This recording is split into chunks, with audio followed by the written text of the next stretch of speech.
يا مساء الخير، أنا دعاء وده فيديو جديد. الشتا جه يعني هريسة ذرة طرية وطريقتها سهلة وبسيطة. هنعمل كوباية وربع دقيق أبيض، معاه كوباية وربع دقيق ذرة ناعم. ده قد ده. نستعمل 3 بيضات، باكو بيكنج باودر وباكو فانيليا، كوباية سكر، كوباية لبن، كوباية زيت على سمنة، بس نفس الكوباية يبقى المعيار واحد. وهنعمل سمسم فوق الوش. البيض ما يبقاش في التلاجة، نخليه بره التلاجة. في ناس بتحب تعمل هريسة الذرة دقيق الذرة يبقى اكتر، انا بحب نفس المعيار الابيض زي دقيق الذرة عشان ما تشرقش. فهنحط 3 بيضات، وحط عليهم باكو فانيليا. انا جايبة فانيليا بالبرتقان، خلت ريحتها حلوة قوي، واستغنيت عن ان انا احط لها عصير برتقان. حطيت كوباية السكر، هقلب البيض مع السكر والفانيليا. لما يفتح شوية هبتدي اضيف له اللبن والزيت. انا حاطه كوبايه الا ربع زيت ومكمله الكوبايه زبده. ممكن نستعمل المضرب اللي بالكهرباء، انا عامله المضرب اليدوي عادي. هنضيف لها اللبن.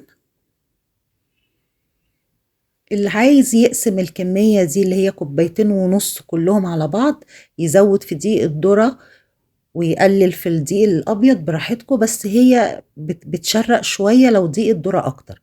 لكن بنفس النسبه، كوبايه وربع وكوبايه وربع، يعني بتبقى كويسه وما بتشرقش. وانا جايبه دقيق ذره ناعم. هنا انا ضفت دقيق الذره على اللبن والزبده والبيض، ودلوقتي ضفت الدقيق الابيض وحطاله باكو بيكنج باودر. هقلب كويس قوي، ما سيبش التقليب علشان ما يبقاش فيه اي تكتلات من الدقيق.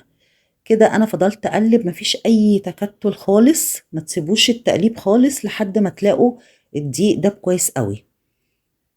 كده هي خلصت، وده سمكها مناسب قوي. لو حسيتوها اتخن من كده ممكن تزودوا شوية لبن صغيرين.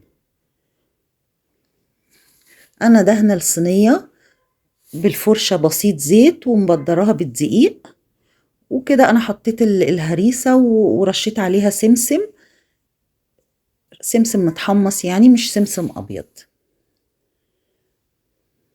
ممكن مش عايزين سمسم خلاص ما تحطلهاش. هي كده خلصت طرية وريحتها جميل. الفانيليا اللي بالبرتقال دي يا جماعة حلوة قوي. وانا متشكرة قوي على متابعتكم ليا، ويا رب يكون فيديوهاتي بتعجبكم. ميرسي جدا.